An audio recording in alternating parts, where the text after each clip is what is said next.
Ho the lads, everyone. Away Welcome the to a new lads. show. We are Ho the live lads. here on the NUFC Insiders, and today is the first ever. Well, I shouldn't say the first ever. We've had it one or twice, but it was kind of almost the same phases. But this is the first ever show where, and you know, I'm sure the first of many, where we're going to have multiple fans from all over the world come to the show and have their say. You can. It's always important to know what fans all over the world are thinking. It's always important. It's very important for our club to keep growing, to not have these FFP issues.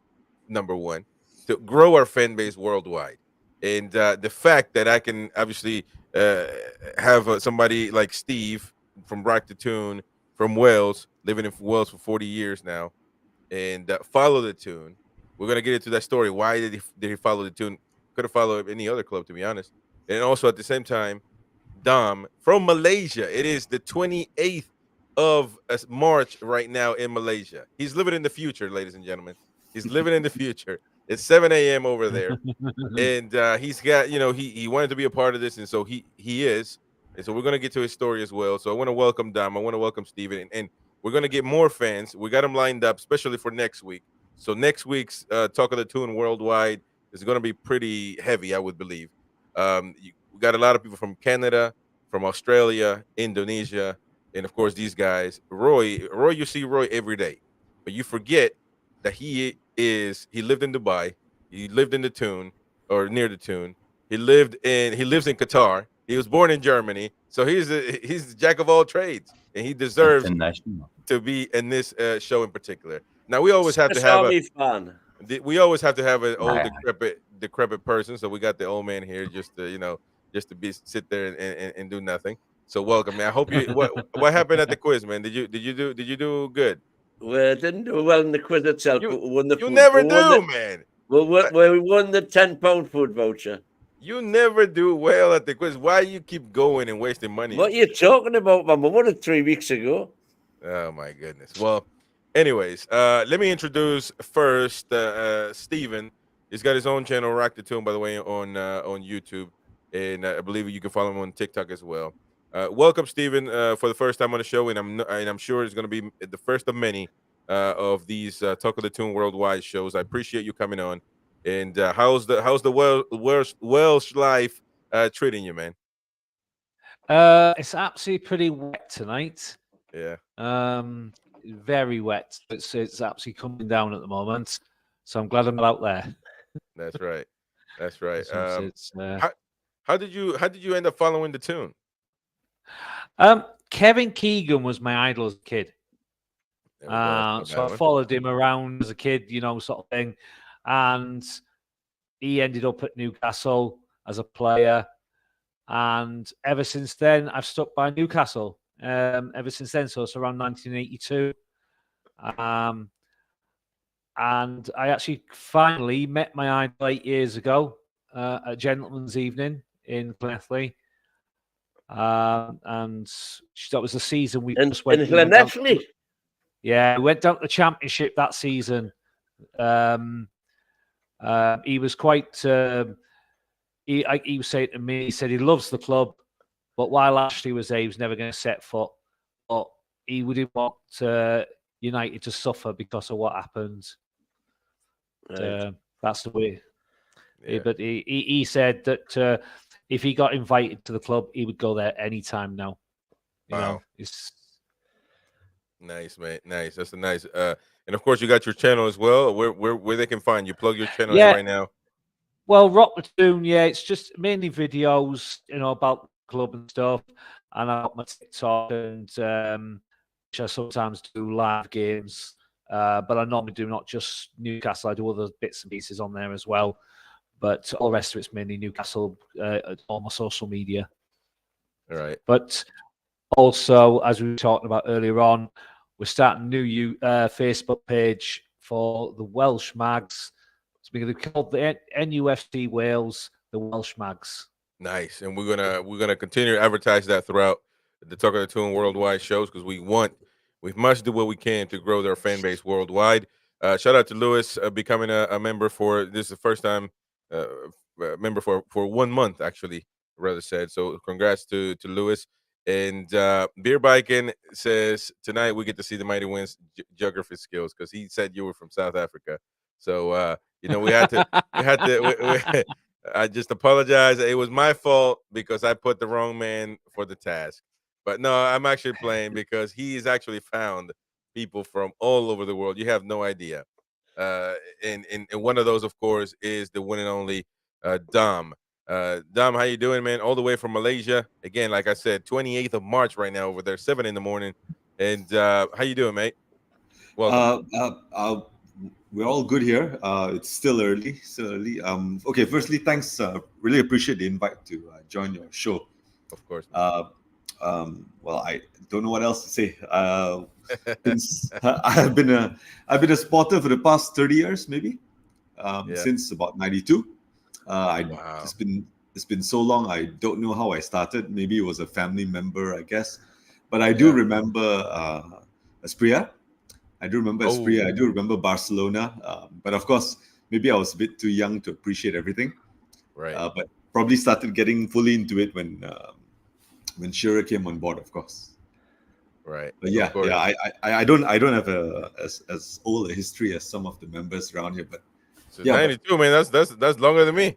Yeah, and I probably followed the Toon since 05. Really, that was a very young person, but I mean, and to be honest with you, this debate, these gatekeepers in our fan base, it's all nonsense, man. If you become a fan today, it's perfect. It's perfect because it just helps the club grow and it helps the club make money, which is the most important thing right now. With PSR and FFP, whatever. It doesn't matter when you join. Absolutely, the income is great. But sorry, go on. Just a little note, right? Because the thing is, I come from in Southeast Asia. Being a Toon fan is pretty rare. Of course. For the past 20, 30 years, being a Toon fan is kind of rare. So I think Manchester United is really big around these parts. From the 90s, they're really successful in the 90s. So most of the fans in this generation are usually all MU fans. So you have a majority MU, maybe the older guys are Liverpool or Tottenham fans. There are definitely Chelsea and Arsenal fans lying around.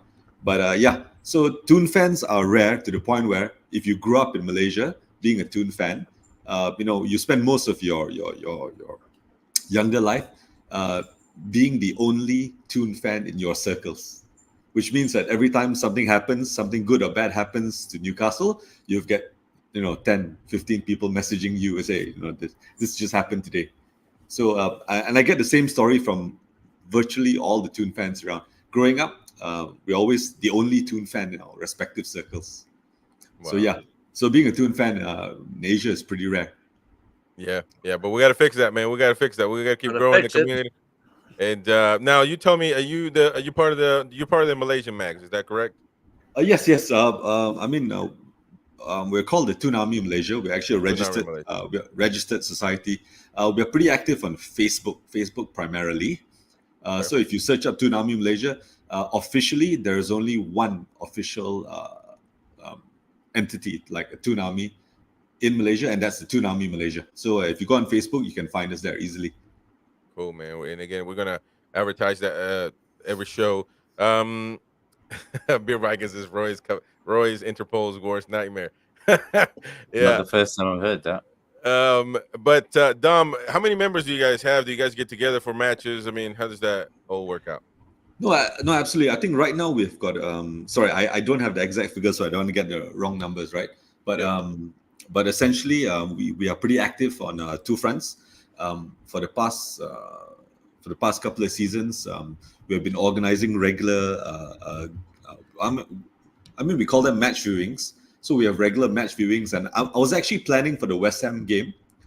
I was actually planning for the West Ham game because being in Asia, we are subject to terrible viewing times. Right. So in Champions League, we're like 3-4 a.m. Local viewing times, which is horrid. But we actually got a few like crazy guys like myself. I remember we watched the AC Milan game, the first leg of the Milan game at 3:00, and then there's just three of us in one of our 24-hour night spots, right? So so West Ham is at 8:30 local time. So we're grateful for that. So we're trying to organize a bunch of lads around. Yeah, well, I mean that's great. Yeah, you're right. And at the end of the day, though, I don't know how they would fix the time zones. I mean, I don't think you can please everybody. At some point, No, no, somebody's going to be sleeping. Yeah, we definitely can. I mean, we're connected to Megs all yeah, over the world. We've got of friends in course. Newcastle. We've got Geordies who have. I mean, a shout out to a good friend of mine, Steve, who's actually is a Geordie, but is based in Australia right now. So he's always complaining. We're all subject to the same time zone as well. Yeah, big up Jordy Revolution as well on the chat. He's Aussie lad. We're gonna have Mark from the Toon Under podcast on this show as well on the weekly basis. Next week he'll be making his debut. So somebody that you might come accustomed to being from Australia. And by the way, I sent you a message on your membership. It just obviously it wasn't able to renew. So you can fix that. You can still renew it and actually have the first month badge, so you can actually continue that. Jordy Revolution, just letting you know, if you would like to do that. Big up everybody in the chat. We're gonna try to get as many comments highlighted, and of course read them if we have time. But keep bringing them on. If you have any questions for these lads, just put a Q in front of it. That way, it's easy to identify. And but before we continue with the show, I want to obviously have to do our plugins. Smash the like button. Subscribe if you're new. Super chats are much appreciated. Click the $sign at the bottom right of your screen. And of course, if you do help out, thank you for your support. You want to win prizes every month or join exclusive content, you can become a member of the channel and participate. And you can click the join button or hit the link if you are on iOS. All the links are pinned in the chat. You can also join our Facebook fans forum. You can join our WhatsApp fans forum. Either way, the links are in the description. And of course, if you join, I ask you that you keep everybody's privacy intact, that you're not using their phone number to talk to them privately or any weird crap like that. Just talk in the fans forum. If somebody wanted to give you their number, they would already do it, and you don't. So we're dealing with that issue. So keep that in mind. But all right, so let's get to it. I mean, let's talk about the Toon, which is the most important thing, and I definitely want to get you guys' perspective on what's happening. Yesterday we were talking about we were doing a little transfer show and this and that. But first of all, how do you? Since it's the first time we're having this show, I want to know, starting with you, Steve. How do you see this season for Newcastle United? How do you rate it? What do you think on Eddie Howe? What is your stance on because a lot of people are divided at the moment. They either want Eddie out or they want to keep him for the next 30 years. So that mighty win. Don't take offense to that. But so I'm trying to find out what you guys are thinking on this situation.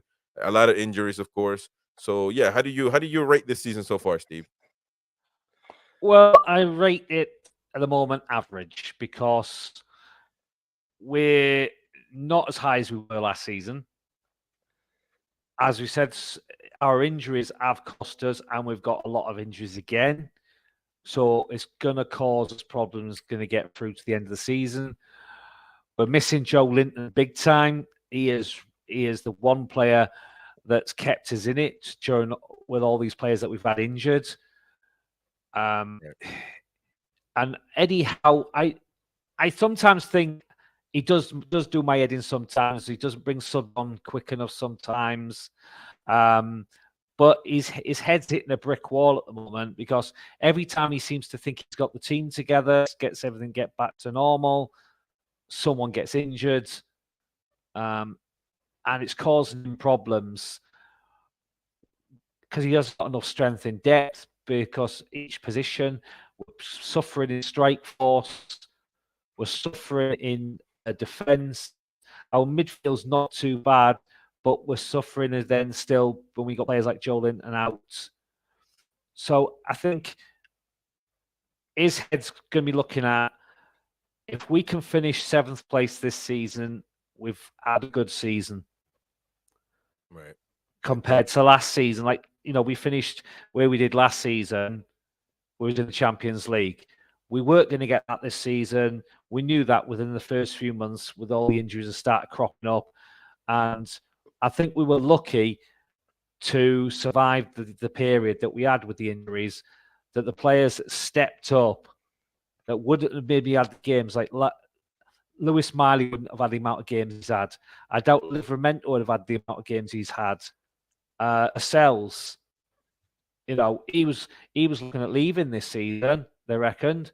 But with all the games he's had, he's just shown how good he can be because he got the chance and he's signed another year's contract. And at the moment, I have faith in Eddie at the moment because at the end of the day, we wouldn't be where we are without him. Right.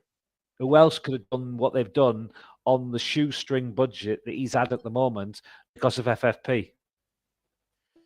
Yeah, I mean, you got a fair point. I mean, I think that's a very balanced statement right there. I mean, it's a pretty average season. You're my man. Yeah, but he might win. Not a lot of people agree with you, so don't expect him to do it. I mean, he might shock you later on in the show, or maybe a result against West Ham United might be the last might be the whatever they call it, to drop the last straw on the camel, whatever. Yeah, whatever. Straw that broke the camel's back. Right. But Dom, I mean, how do you rate the season? What is your point of view on this season so far? Eddie, the injuries, the players, all that stuff. What do you think? I don't really know where to begin because we've been pretty vocal. The local lads have been really vocal about the situation. And you're right, everything is divided. But my personal opinion, I won't speak for anyone else. My personal opinion is that it actually started towards the tail end of last season, because the minor debate going on was like, do you want, the question we're asking each other, right? Do we want Champions League? I was one of the people who actually said not really, because I felt that we didn't have enough depth, and I felt the tight schedule would kill our squad. Sadly, I think even before 2023 was up, sadly, it's come to pass. I mean, the 14-15 injuries is ridiculous. I think it's got to be a record somewhere, isn't it? It has to be a record somewhere. It's terrible. Everyone else is talking, we've got injuries as well, but not even close to what we've got, because all our injured lads are all first teamers. It's not like some bench warmer getting injured, right? We've got first team players getting injured, mysterious toe injuries, knee injuries, back injuries. It's crazy. So, but still, I'm pretty optimistic.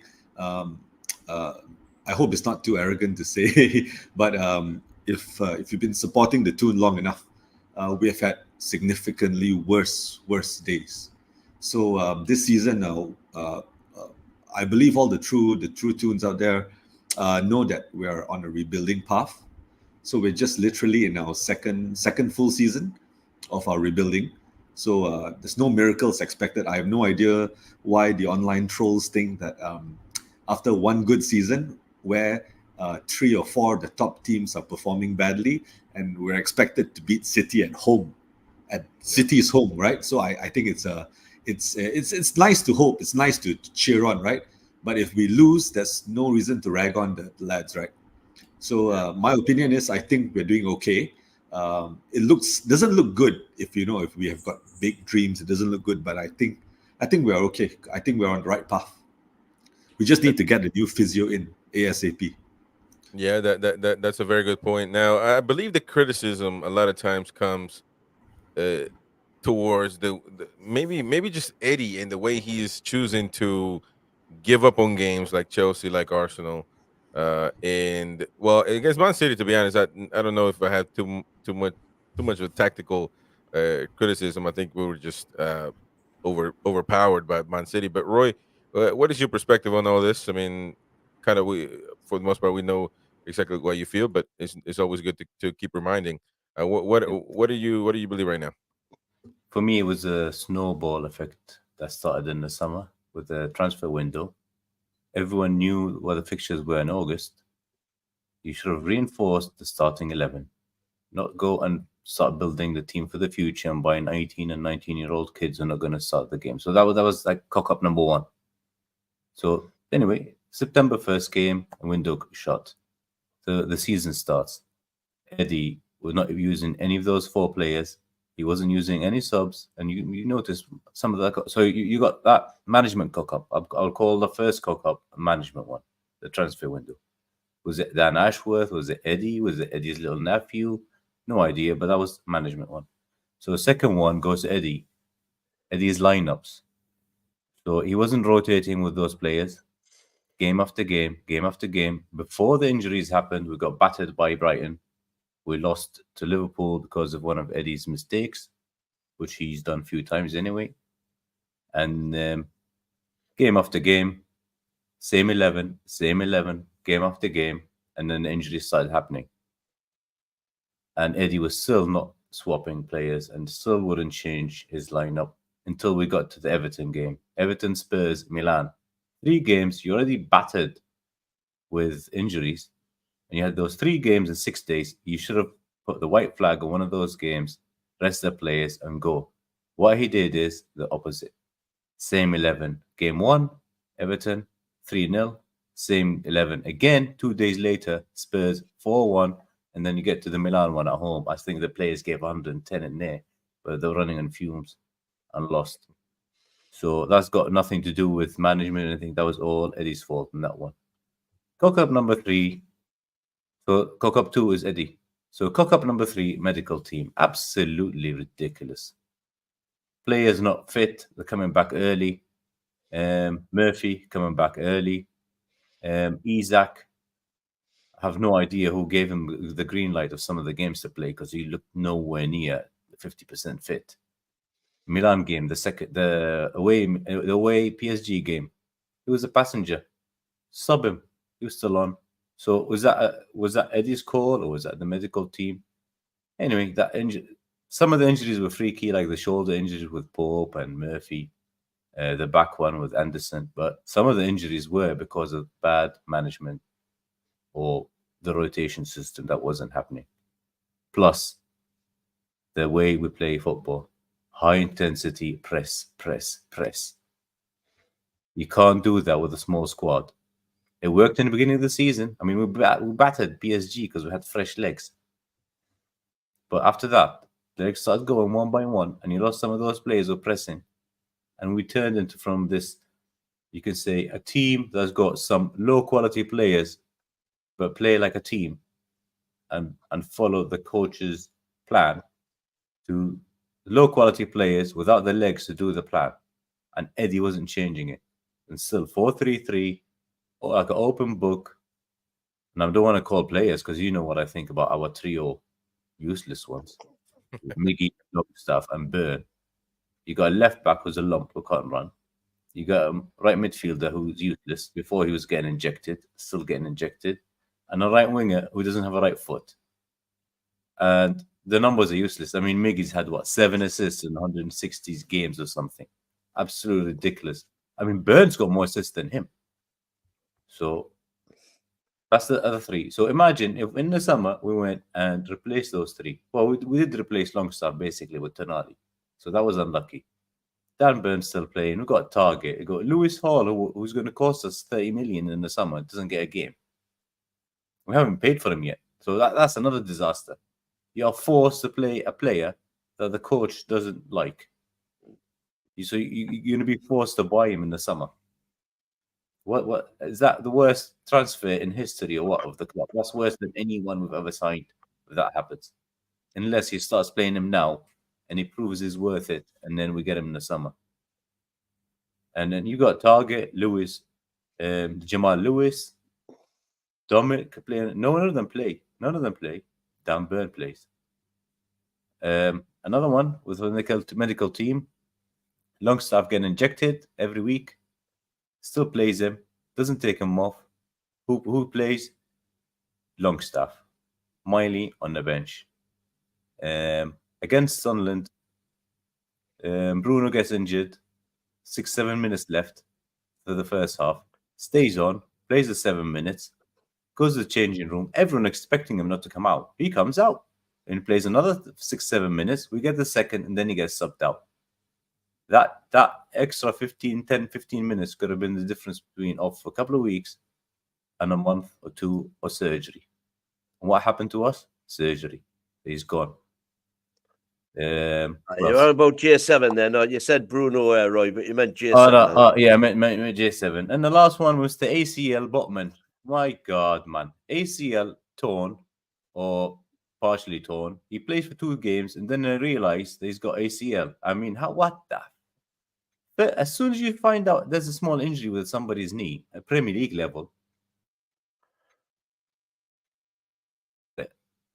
he should have gone for MRI, Yeah. which he didn't. No, I And mean, there you go. those are good. It's a good, nice little. That's rant why. you went That's on. why we are where we are. But I tell Now- you what, even if we had that first, I think even we did have that team from last year fully fit. Oh, what the hell? Maybe we could have been fifth. Maybe we could have been fifth, probably, because Liverpool. Some of the teams who finished above last season are not the same this year. So it's Liverpool or Spurs are above us, and then you got Villa who are on fire. And what are they now? 15 points ahead of us. Yeah. So, Well, I mean, it'll be good. It'll be interesting to get Stephen Dom's take on this and Eddie and Jackson. Sorry for being negative, guys. No, hey, listen. This channel is known. You come on here and say what the hell you want. There's no script. You say what you feel, and that's just the way it is. At the end, we go on and have a beer, so no big deal. But it'll be interesting to get Steve and Dom's take on. I mean, on Eddie coming out and saying that he's been Longstaff has been dealing with an issue, getting his ankle injected, and what was the purpose of that? Do you agree with that, or what? Essentially, what's going on here? Because apparently somebody's at fault for all these injuries. There's no way that this is just bad luck. I don't believe in that. I mean, 33 plus injuries. This is 34 now with Botman. Well, now Lewis Miley, 35. 35. Yeah, So- Miley, 35. So, Dom, That's not our fault though. That's it happened with England. right. But obviously, I mean, yeah, you can say that, or he's coming stressed from the club. But I mean, it did happen in England, so that's a good point. But Dom, what is your perspective on all the injuries and Eddie back in Longstaff injecting his ankle, and instead of just putting him on the bench? Well, firstly, I agree with everything that was just said earlier. I think the biggest, once again, I'm not next to Eddie, so all this is just speculation. But Right. we hear things like even Eddie from his Bournemouth days has always been stubborn. So we've heard that this stubbornness has cost Bournemouth in the past and is costing us now as well. The Dan Burn thing is very well. Everyone talks about Dan Burn thing. I'm a bit divided because I think we know what Howe is trying to do with Burn in his position. He's trying to play the back three, to allow Trippier to run up. But the problem is every time Burn gets too high up, he's a bit slow coming back, so he gets caught. So everyone targets Burns' side, right? So that's one obviously. Longstaff is a hit and miss. I mean, I love Burn, I love Longstaff, but Longstaff is a bit of a hit and miss as well. He's not consistent enough. Personally, I've been a bit bitter about the Tonali saga because I think we desperately need a defensive midfielder. And Tonali was supposed to fill that gap in. Longstaff is not sufficient. I mean, there are times when Longstaff plays a proper DM, maybe 2 out of 8 games he does okay in DM, and recently allowed Bruno to be more attacking minded, which was nice to see. But we don't have the depth. So I think Longstaff is being pushed. I think Eddie made a comment on that as well. Longstaff is being pushed to play because of our lack of players. So I get Longstaff, but I never understood Eddie's over-reliance on Burn, right? I agree with the Hall situation. I mean, I love watching Hall when he was at Chelsea, but I don't know why he's not being played. So my thoughts are, I'm with you on this point. It's like you don't get a good a good player for the future like Hall, but you don't play him, you don't use him. he's not good enough to start for the Premiership, but he's good enough to start for the Champions League. It makes no sense. It really makes no sense. Man management as well. Yeah, his stubbornness is killing us. I feel his stubbornness is killing us. We saw some positive change in the Wolves win. We saw that when we were ahead, he did some defensive changes. I think he put 5 back, right, to try to finish off the game. But he should have done that against the second leg of the PSG game, the second leg of the Milan game, and yes, he should have managed his time properly given the schedule.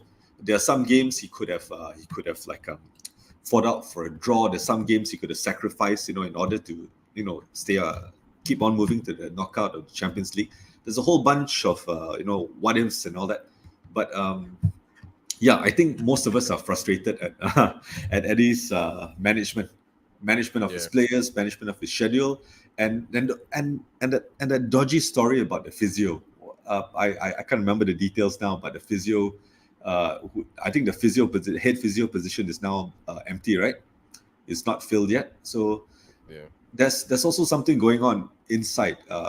Inside the management of NUFC. Not only Ashworth, but Ashworth physio. I think that's another position that's empty at the moment. So I think there's some shake-up going on. I have no idea, right? But it doesn't seem all that stable internally as well. So I hope it's not. I hope it's not a permanent thing. I hope it's just like some transition jitters or something like that. But then we are in our second full season.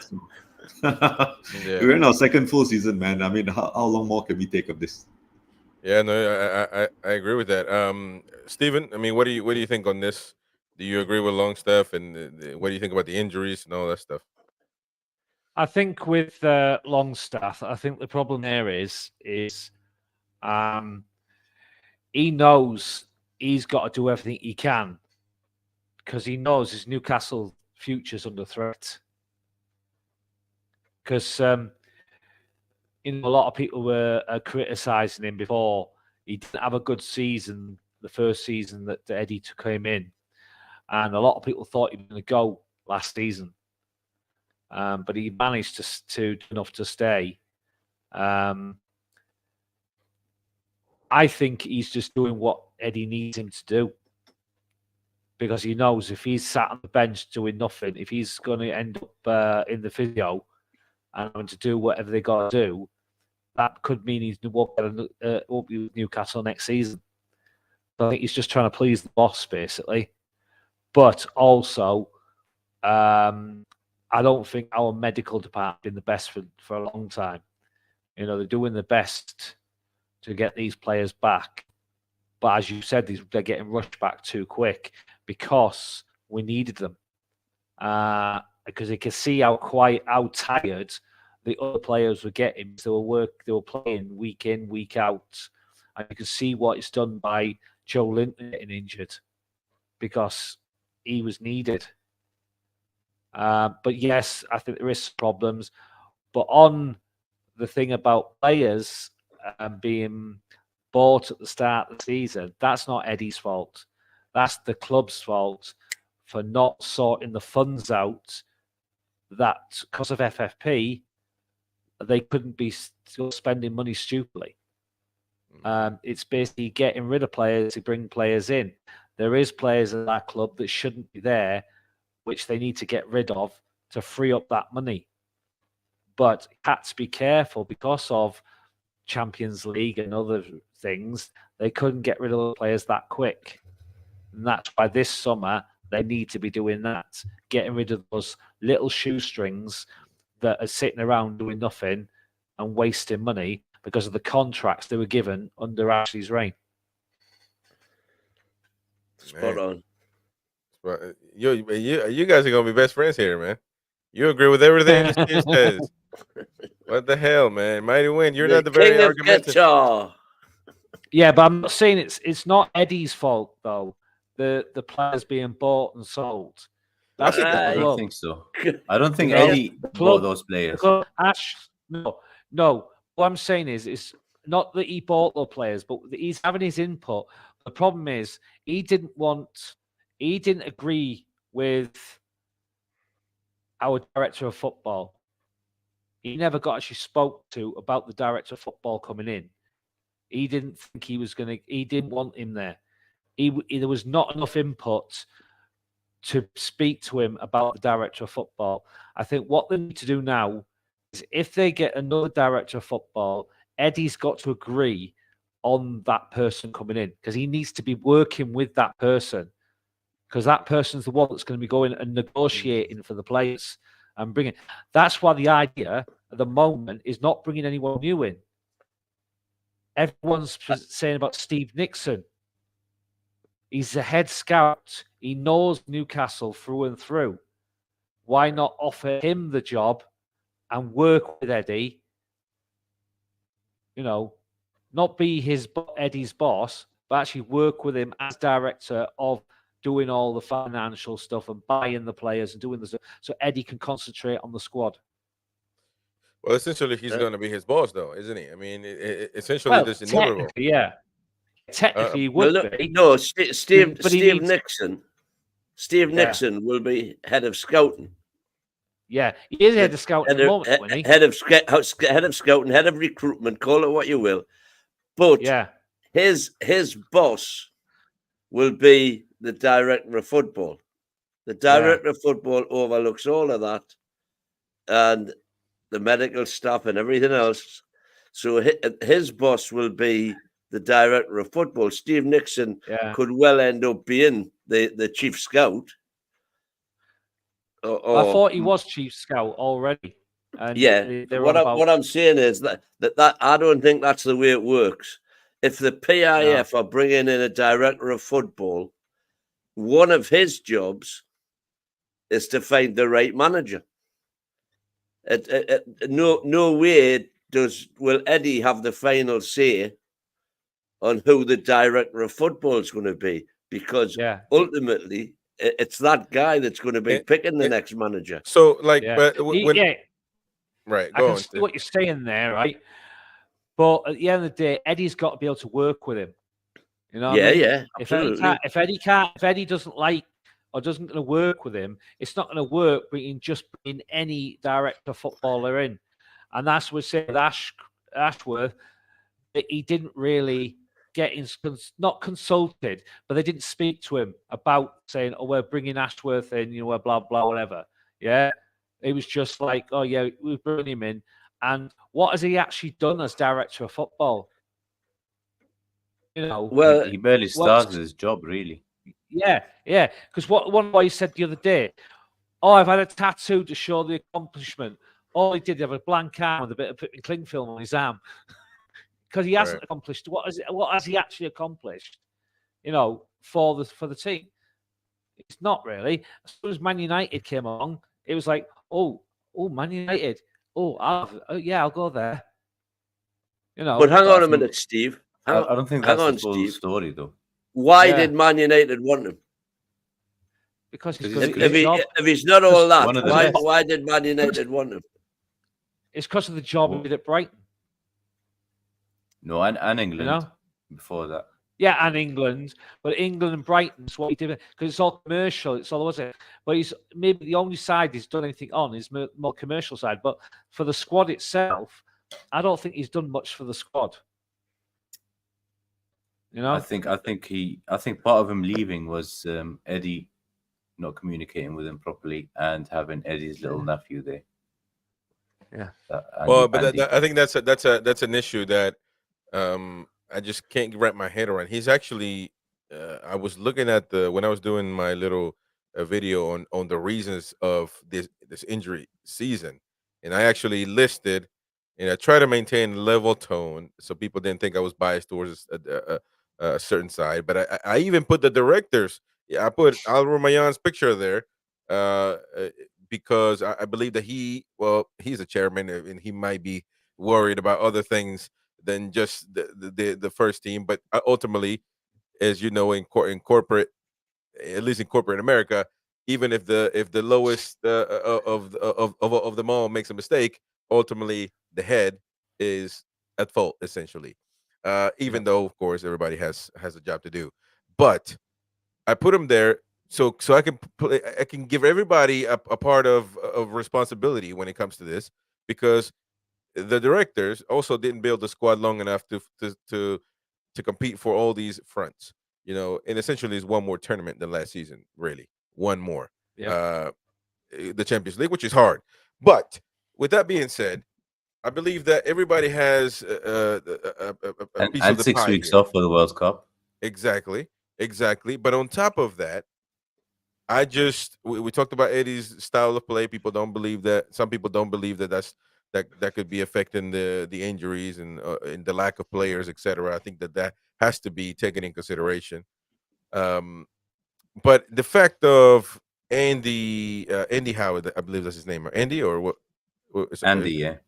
Andy. Andy I Pandy. just don't know his curriculum outside of Bournemouth in Newcastle now. 29. He's 29. And he is one of the head of recruitment, if I'm not mistaken, as I read it on that video because I was reading it. You know what I mean? So I'm older than him by 1 year.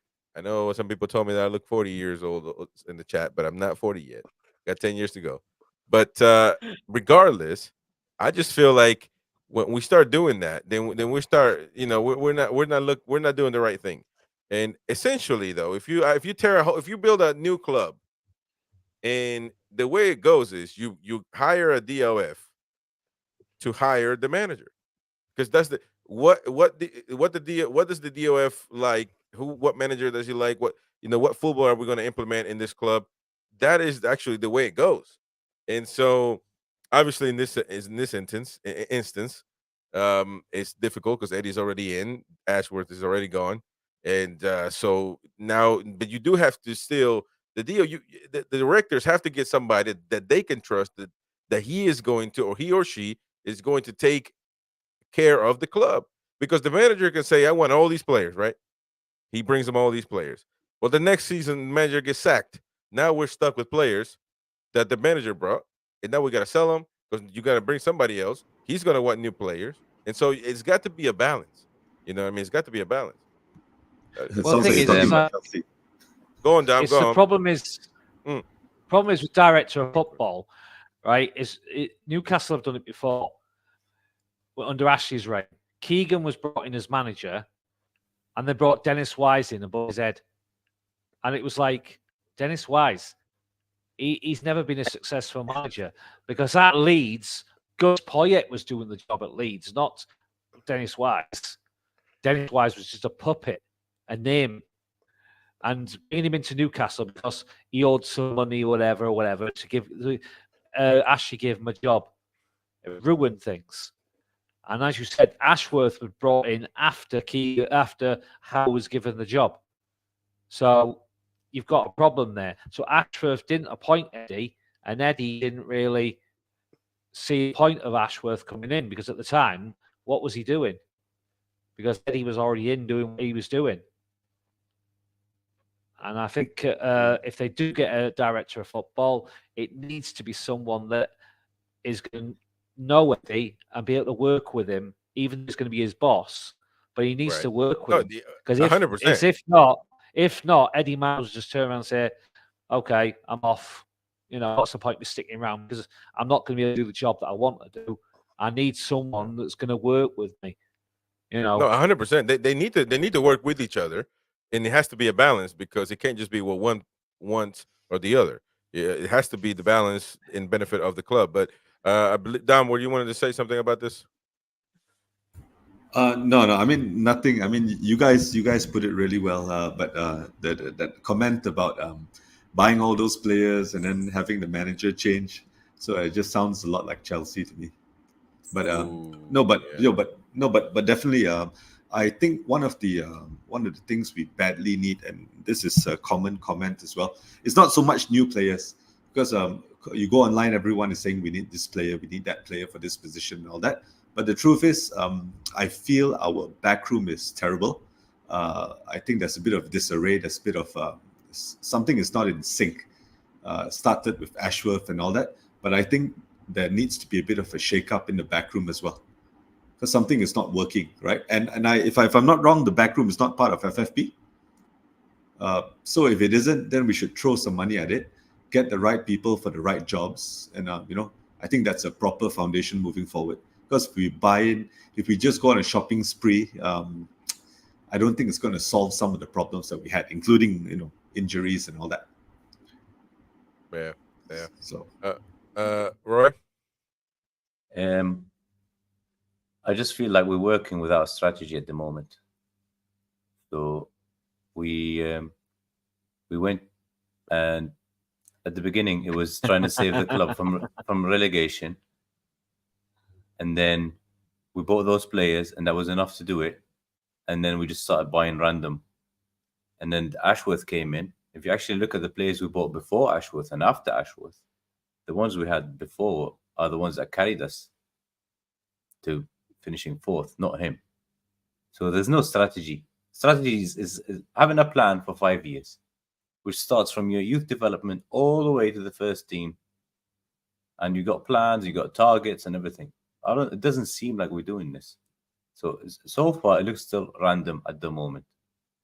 Until that happens, we're still going to be. It's a bit like Chelsea. They're spending money right, left, center, and the owners buying. Who's buying him? Who's buying him? It's like a spoiled kid in a candy shop, and he's just buying whatever. And last summer just proved it. Eddie doesn't. The players we bought, I don't think Eddie wanted, and I think Ashworth had a plan in his mind, or his strategy, and it wasn't working with Eddie and his little Andy Pandy nephew. Which I'm against having a nephew working in the same place. Full stop. If he would, I mean, or do you just in general you don't agree with that, or if he's bad or good? I mean, I believe if he was a bad one, then no. We're trying to build a team. He's 29. He's younger than some of the players. He knows fuck all. I'll tell you now. He knows fuck all, that kid. I will sit with him for 20 minutes and I'll tell you he knows shit. And then you're a little upset today, man. Nah, mate. I'm 29. He's the nephew of the coach. That happens in third world corrupted places, not in a club. And why is he bringing his little nephew and putting him in the club?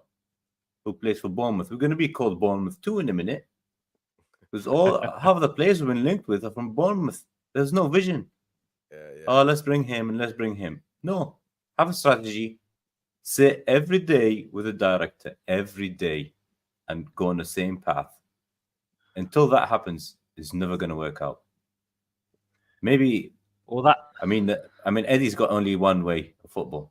There's no plan B. We've seen that 2.5 years now. It's one way. He doesn't change it. He's either scared or he thinks we haven't got the players. We do have the players to change it. He doesn't change it. Even in the middle of the games as well. Not the starting lineup. Middle of games doesn't change. It was a bloody good one way though, wasn't it? Well, until you get caught. It's like an open book though. But so remember all that. You remember that overlap shit that Miggy used to do with the Bruno and stuff, and Miggy ended up having a few goals in November, December 22. Yeah. So almost 2 years ago. All the defenders know now. Watch him, he's going to chip it. And he hasn't done it again. It's never happened since November 22 till now. He's not scored a goal like that again. There was one ball that Bruno did. Hard lines. Yeah, no, that's not hard lines. It's shit. And it was lucky. We were lucky. We were lucky. And then if anyone says we're not lucky, we were lucky in some games. And our biggest luck happened because Liverpool and Spurs were shit. But see, I never agree with that because I believe that nobody gave us points, and if they were shite, they were shite. I mean, we didn't do anything. I mean, that's their problem. So I know, but that's why we were fourth. Because if Liverpool and Spurs are normal, like they are now. Remember, it wasn't until the very last game or the game before that we qualified for it. So we fucking fought for it. Day before, it was week 37. Yeah, and we still shot ourselves against Leicester. Was it Leeds? Yeah. Well, no, was Leeds? Was it Leicester? Yeah, both Leicester and Leeds. Yeah, that was both games anyway. And we were shit then. Good question. Go watch those games. Go watch those games and look how shit Longstaff was. This is a good question by Antagonizing Jordy, another member of our channel. So thank you, my brother. Benjamin Maven, also another American fellow. I think there's two of us on the channel right now, on the chat and on the doing the thing. So Shout out to my fellow American. Let's get more American mags on the show, please. Now, legit question says antagonizing Jordy. Would you take Jose Mourinho if Eddie Howe cannot turn this thing around? That's a fair question. No. Who said no? Steven? Yeah. You don't like I Mourinho? think he's. It's not that I don't like him. I just think he's used to a big budget. Yeah. And with FFP, he's not going to have that big budget. Where he would have had the money at Chelsea, the money at Man United, anywhere else. We haven't got that money at the moment. If you think of it, right, when the Saudis took over our club, do you know how many people are actually working in our financial department that brought money into the club? 25. Do you know Arsenal had 150 people bringing money into the club? We've got nowhere near yet what Arsenal have. So that money that Mourinho would expect, he wouldn't have. And that's what he used to, is money to build a squad. Yeah, I think the report was that Arsenal had about 150, but Newcastle had about 38, 39. I think the report stated that. Yeah. We had, it was 25 when they first took over. Yeah. And they built up, they brought a few people in quick to try and bring things up. They've been making different job roles up to do things as they were doing rebuilding things within the club. They could see where they needed new people, and they started making new job titles and bringing people in to do those jobs. You know, people to do stuff within the community, to do this, to do that. But at the moment, we still nowhere near what clubs like Man United, Chelsea, Arsenal, and Man City, those people that are sitting in the offices bringing money in every day, we haven't got that. And we're nowhere near it yet. We're millions away from where we need to be to bring the money in to compete with FFP. Because we've got the money in the bank, we just cannot spend it. And so, some people might think that the changes are going to be made very soon and drastically because not only Newcastle, obviously Newcastle are very much affected, but even the top six that this is essentially for, to be honest. Man City didn't spend. I mean, Chelsea didn't spend anything.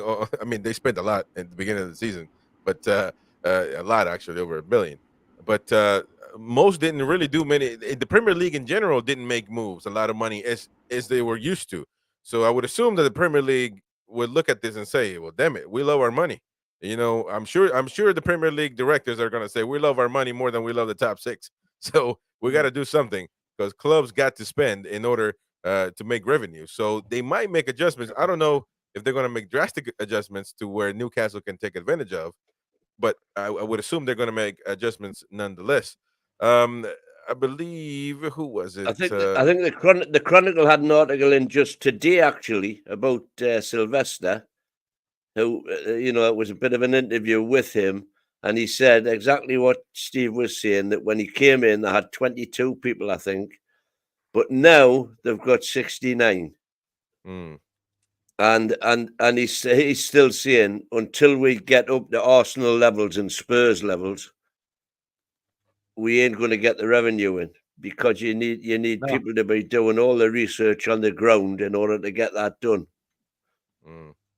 And also the capacity of the ground.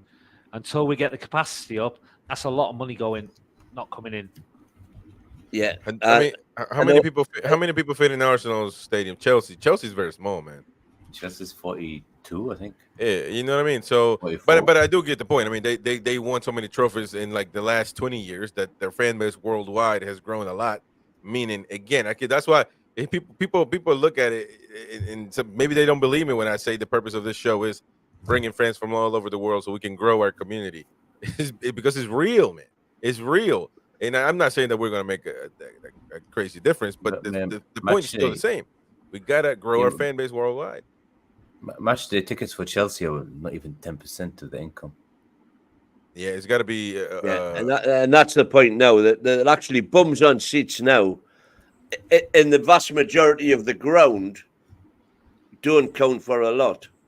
It's the corporate side that the big bucks comes in. Sponsorships. And that same article today was saying Man United have got 40, I think it was near enough 50, 48, I think it was, official club sponsors of one thing and another. You know, we've got 7 or something across the club.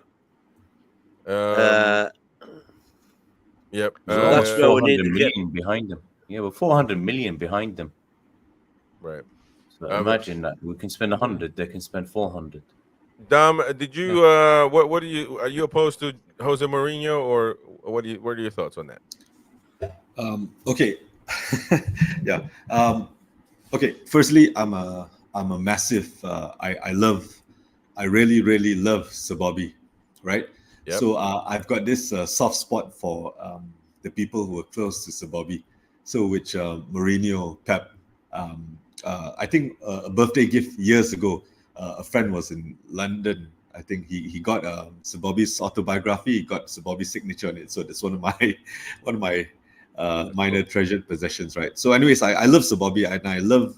I got a soft spot for people associated with him, so I don't mind Mourinho. However, tactically, Mourinho may be a bit past it. However, if you want to win trophies, we may need a manager like Mourinho.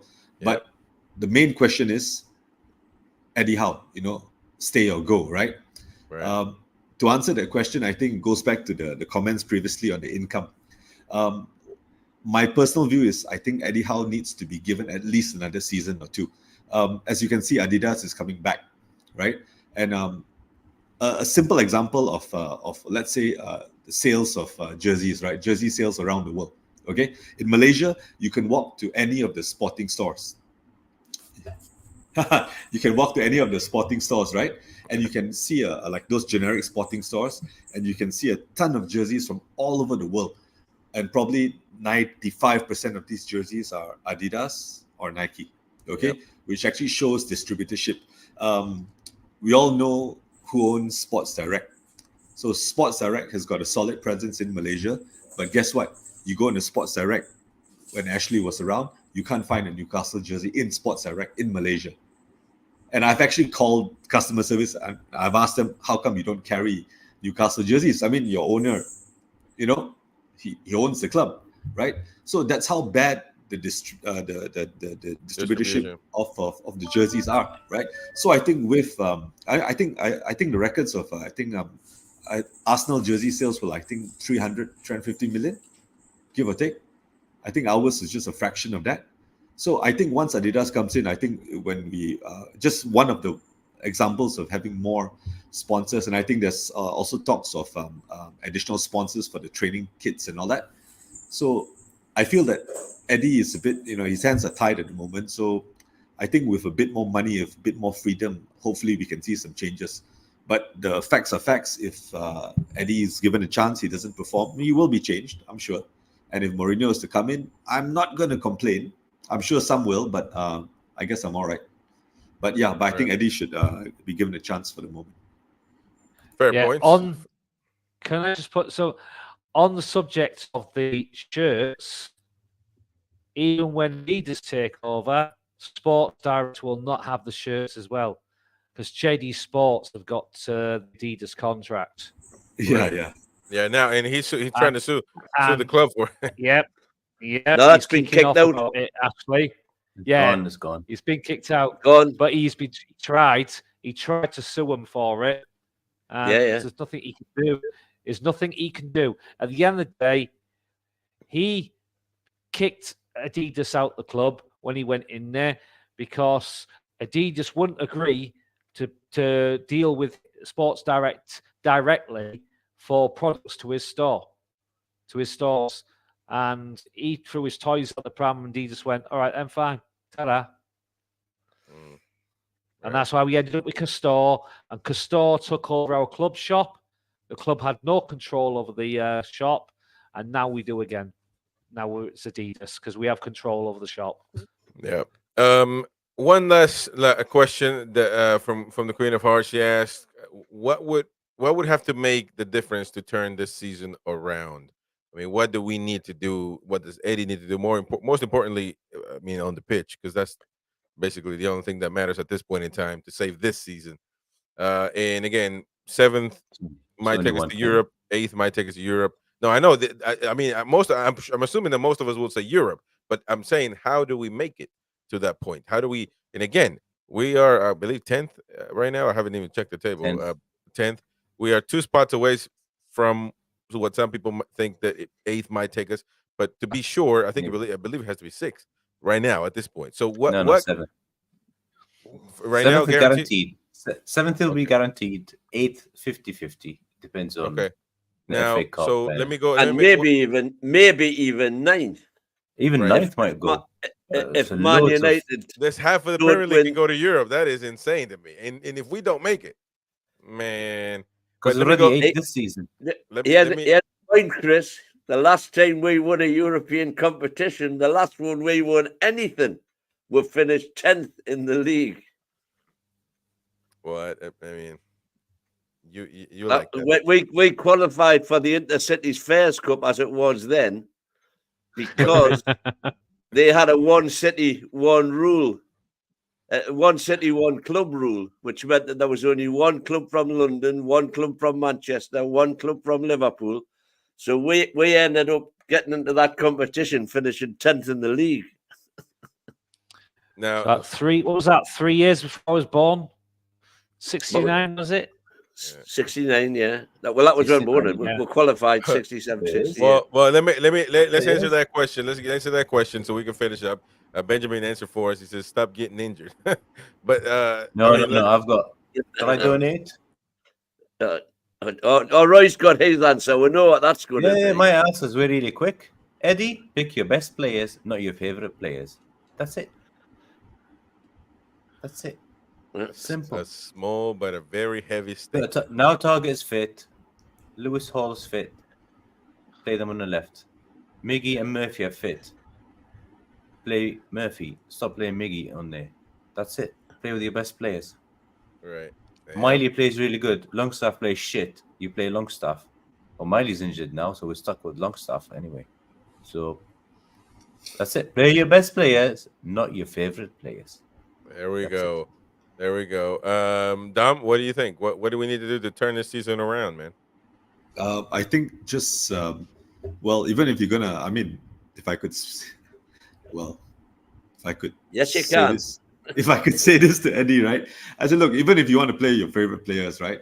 But at least be, I mean, so once again, I'm speaking as a layperson, right? I'm not a professional, right?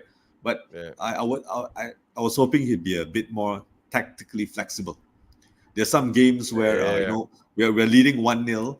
It's like what 15, 20 minutes. We can do certain things. I mean, in old school style, we can park the bus. There are lots of things we can do. We can put 8 men behind the ball. There are a whole bunch of things we can do just to try our best, But if you're 1-0 up against one of the top teams in the world and you still want to play open football, you're going to get slaughtered, which has happened more than once, right? So I think maybe tactically he needs to be a bit more, Open-minded. But once again, I'm not a professional. I mean, sure he knows things I don't, right? Man, you better say what you- Hold on, hang on. I'm going to come to Eddie's Whoa. defense here because that's Whoa.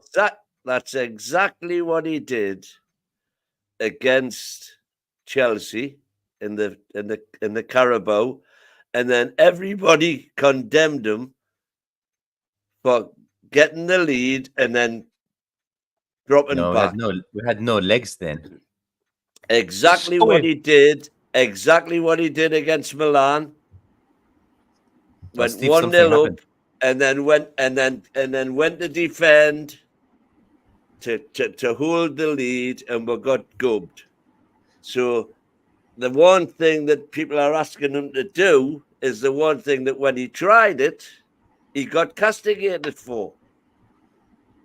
Castigated. I love it. Well, anyways, with all due respect, just a slight little disagreement on that because no, that's what we're here for. no, because against Milan, especially the second leg, I don't think we fell back. I think we were trying to attack, but Milan was going all out, so we were struggling against an onslaught of Milan attack. Against Chelsea, I think the biggest criticism against Chelsea at the Carabao was that we got held back by a mediocre Chelsea team. So, it's like even if you're playing at our average, I mean, for the past 2 seasons, we could have beaten them. But I think many of the comments went about it's like Chelsea was mediocre in that game, but we still couldn't kill them off. So I think there are not many games where we tactically defended. I think the best example, I apologize for repeating myself, but the best example is the Wolves game. I think the 3-0 Wolves game, the most recent Wolves game, where I think we're 1-0 or 2-0 ahead, and we actually adjusted tactics. I've seen a change. I think I can't remember the details right now, but I think we went back to a back 5. There was tactical substitutions. I think Burn came out at the right time, but in so many games, he plays Burn up to 60 plus minutes. We are down 2-0, 3-0. Then he makes the change, and then you can see positive effects from the change, which shows that maybe it's a bit late. So I personally feel that he hasn't been tactically flexible. I agree with that. I agree with that 100%. Stephen, what do you think, man? You all right? Because you were saying something was happening. Yes, Steve. Something was happening over there. Snowing. It's snowing. It's snowing in Wales, ladies and gentlemen. I thought we've been linked with someone. Oh, is that what that shout was before? I wondered what the hell it was. I thought we've been linked with somebody. It's snowing in Wales. It's coming down quite well. It's coming down quite well and all. It's not just a little bit. It's coming down. It's coming down. I didn't expect that tonight. Didn't expect that at all. Didn't think it was going to be that. Snow anywhere near me or Doms. No. Well, here we've got hot rain and beer biking. By the way, you guys are gonna get accustomed to beer biking. He says it's snowing in South Africa. It's not snowing in Malaysia as well. No, man. This wasn't forecasted. Yeah. But anyways, I mean, any last thoughts, Stephen, on what do you think we got to do to turn the season around before we finish the show? I think get a West Ham prediction. I think basically we should look at all the players that are fit, the players that are not 100% fit that need to be, don't play those players. Get them in the physio room, get them training with whatever they need to be doing. Concentrate on the players that are fit, get them together, get the cohesion together to play as a squad for the next month or so. Get the other players perfectly fit, bring them back in then, and let's hit the season, the last months, and smash the season. Yeah. That's what I think we should do. As you said, forget about the favourite players, forget about whatever. Just concentrate on the next month to keep us together so we can smash the last 2 months. Away the lads. Yeah. Steve and Dom, give me your predictions for this weekend, please. Not Roy or Mighty Win. Keep that to yourselves. Stephen and Dom. Go on. 2-1. You say 2-1 to Toon, I'm assuming. 2-1 Toon. Dom? I'm hoping for a 2-0 to us. 2-0. I think home win should be okay. But just the last thing I want to say, right? One thing I miss from the season ever since the takeover, right? One thing I miss, which I dearly would love to see again, is our dark arts, right? I've not seen our dark arts this entire season. I think from West Ham until the end of the season, we really need to do everything it takes. We need to draw and win games. If we can't win games, we draw games. That's what we did. That's what we did to survive relegation in 21, right? And I think we need to do that again. We need to do whatever it takes, right? So even if we don't win, we can't lose games, right? If we're going to make it to 7th or even top 10. Right. But anyway, sorry, that's me. No, don't ever apologize, man. You got your say here, and everybody's entitled to have their opinion, whether we agree or not. And of course, that last opinion was great. So I want to finish the show just thanking Dom and Steven for coming on, and of course the Roy and the Mighty Win. But you see them every day. Again, Talk of the Toon Worldwide is going to be back next week, and I'm sure there's going to be a lot more mags from all over the world. We got Indonesia lined up, obviously. Wales, Malaysia, in Australia as well, and we got a few more. So come on, smash the like button. Enjoy. You can watch it on the replay if you need to. No big deal. Become a member so you can enjoy exclusive content as well as participate in monthly giveaways. We're going to be doing a giveaway, I believe, Sunday for the Maximum 5. So, hey, stay on for that one. And tomorrow we got the match preview of obviously Newcastle versus West Ham on the weekend. So, and tomorrow's Thursday. So we'll do that. As for right now, as for Roy, Dom, Steven, the Mighty Win, and myself, I appreciate your support as usual. Don't forget to subscribe, like, and we'll see you tomorrow at 10 p.m. UK time. See you, folks. Hit the lights. Away the lads.